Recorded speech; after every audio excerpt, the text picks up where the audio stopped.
time on Earth, right? If you bought it into Bitcoin, if you started with it in 2010, 2012, 2014, 15, your stack appreciated so much that it may be a good idea for you to realize some of those profits and actually, improve your quality of life or send your kids to the university or whatever that is. Just, enjoy life because, well, you are not on this planet forever. And so this Bitcoin moves hands basically from the Bitcoin OGs into the institutions because institutions are net buyers and also new people that are joining the ecosystem. They're starting, they're DCAing, etc. They only learned about Bitcoin right now or relatively recently. So for me, it absolutely makes sense, and it's this philosophy of never sell your Bitcoin is obviously a good philosophy that helps you to withstand ups and downs of the cycles. But at the end of the day, our life, our time on Earth is basically limited. So if you got in early and now you can realize some of the profits and enjoy your life, then it's probably a good idea to for you, right? Yeah, no, totally. I don't think anyone is blaming those people selling Bitcoin, but we have data showing that those sales are happening, and then we have data showing that there are some crazy Bitcoin inflows. Now, I would tell you what I personally believe. It's happening, and then I'm very curious also to hear what you think. So I don't see any data proving that there is paper Bitcoin right now. Yes, in a perfect world, Saver will step in and say, okay, this is my proof of reserve. Coinbase will do the same.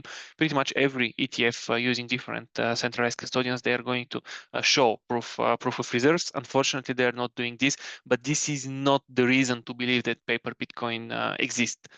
I see on-chain data of people selling, OGs selling Bitcoin, and this is like proof that there is a very serious demand from those OG Bitcoin holders to actually get some US dollars. That's what I believe is happening right now. I think people are underestimating the power of OGs because we have people who bought Bitcoin in 2010, 11, 12 for less than $100, and now suddenly they can make billions, and they are doing this. They are just selling in order to invest in something else. And now it's another aspect of the Bitcoin returns because we're here because we believe the Bitcoin is changing people life. But I also know that there are a lot of tons of Bitcoiners that are pretending to be Bitcoiners, but they just want to speculate with the price. And what we are seeing is the diminishing return every cycle. Bitcoin is up 6 times since 2018. So for the past 6.5 years, Bitcoin is up 6 times from 20,000 to 120,000. That's not crazy returns. You have stocks with higher returns. You have other like plenty of different instruments where you can play and make the crazy returns which Bitcoins offered 10 years ago.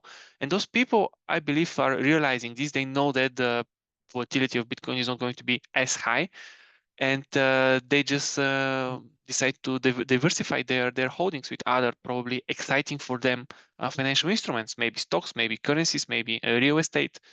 It depends, and that's what I personally believe is happening. People are just selling.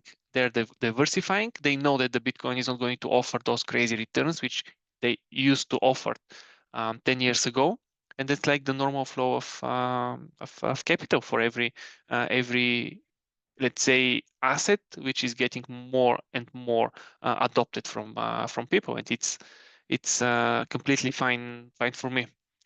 But what do you think? Do you believe in paper Bitcoin, or you're more like leaning towards it's just OGs selling?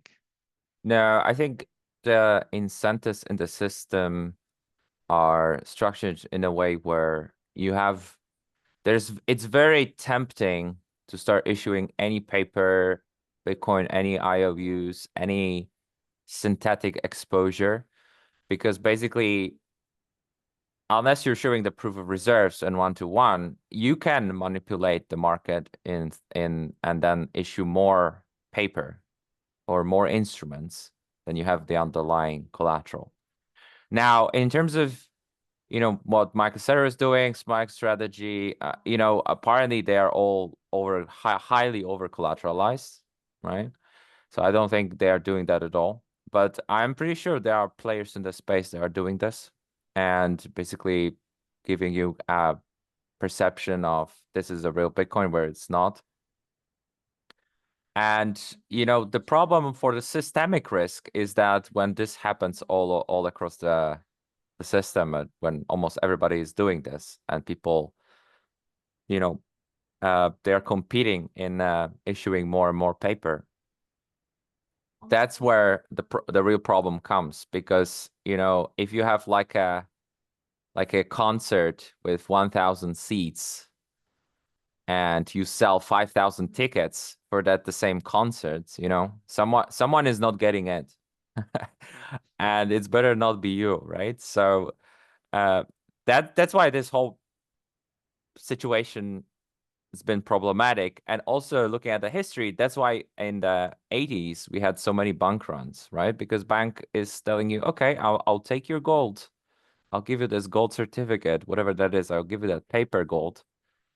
And you think you hold it, right? But then you learn that they started giving away those paper tickets without the underlying gold reserves. And that's where the problem, you know, is being created. And then it gets worse. The more paper tickets in circulation, it's worse. And then at some point, someone wants to redeem their paper into the hard asset, which is Bitcoin Gold. And then if everybody does that at the same time, the whole system collapses. So so I think right now in Bitcoin it's not everybody doing this. I think it's pretty limited. I agree. It's probably maybe a little bit of that paper Bitcoin, but we need to really have a look and really guard against this. And if that were to happen, we really need to make sure we are not keeping the paper that can be redeemed into real thing, real asset. Amazing. All right, then I think this is a very nice wrap up. Thanks everyone for listening, watching, subscribe, and we are going to meet again very, very soon. Thank you.